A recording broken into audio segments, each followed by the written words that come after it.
Assalamualaikum warahmatullahi wabarakatuh. Berjumpa lagi dengan saya Efran Alamin, guru produktif teknik dan bisnis sepeda motor SMK Bina Karya Mandiri 2 Kota Bekasi. Kali ini saya akan membahas mata pelajaran motor otomotif kelas 12 TBSM dengan judul materi pemeriksaan komponen sistem pendingin air sepeda motor.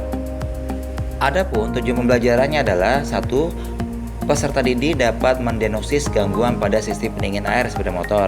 Yang kedua, peserta didik dapat memperbaiki gangguan sistem pendingin air sepeda motor. Yang ketiga, peserta didik dapat merakit komponen sistem pendingin air sepeda motor. Fungsi sistem pendingin air adalah untuk membatasi temperatur kerja dengan jalan mencegah terjadinya panas yang berlebihan akibat dari terjadinya pembakaran dan pergesekan antara komponen mesin sepeda motor Honda. Pemeriksaan pada komponen sistem pendingin air yang pertama adalah radiator. Di sini gambar pertama adalah pemeriksaan tutup radiator. Apa yang diperiksa adalah pernya, pegasnya yang ada bertutupnya. Artinya secara visual apakah per masih berkarat atau tidak. Yang kedua, saat ditekan dengan menggunakan ibu jari Anda, apakah masih tekan dia kembali mengeper atau tidak. Jika tidak kembali, artinya terjadi kerusakan.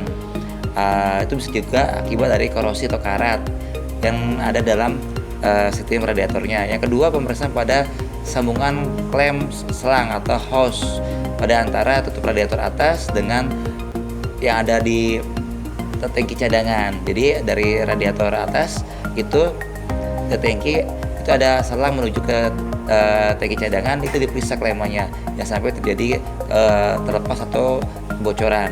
Yang kedua adalah pemeriksaan tekanan kebocoran sistem. Pada gambar kedua ini, alat yang digunakan adalah radiator cup tester, di mana di situ memeriksa sistem kebocoran di pendingin air dengan cara diberi tekanan menggunakan radiator cup tester. Tekanannya adalah 0,9 bar. Di situ kita lihat dari sambung-sambungan pipa, baik pipa yang ada di tangki atas maupun tangki bawah, diperiksa kebocorannya. Jika ada kebocoran, artinya kita harus mengecek sambungan-sambungan klemnya atau di tangkinya, tangki atas maupun tangki bawah.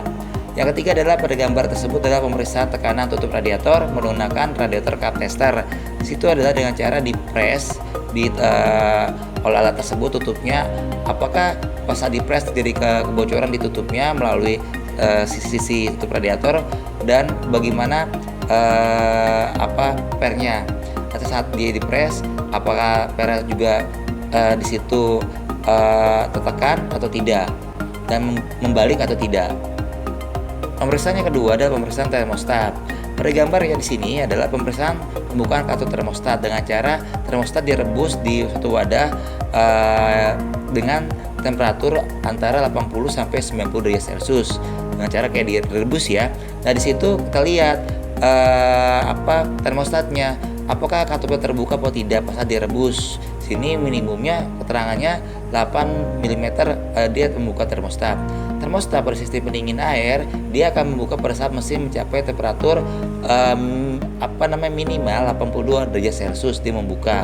Dan apakah pas saat direbus membuka atau menutup, kalau misalnya hasilnya membuka dia balik, atau kalau misalnya dia tidak membuka atau menutup pas saat temperatur 82 tadinya dia terjadi kerusakan.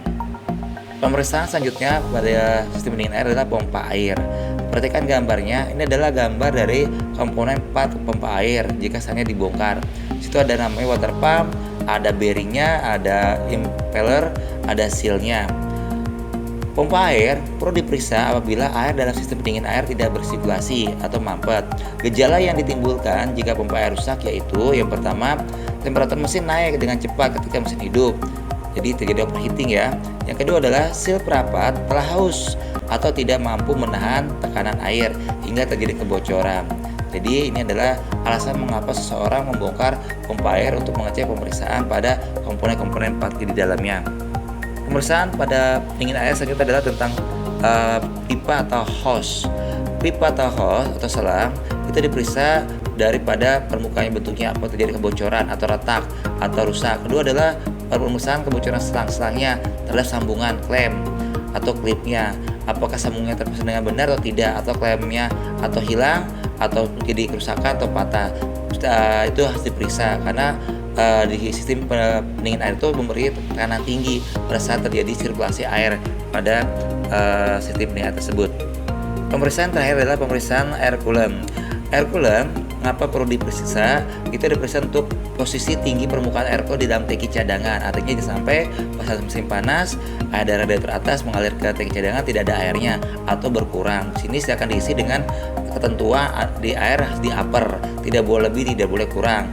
Kalaupun di lower, kita harus menambahkan air coolantnya.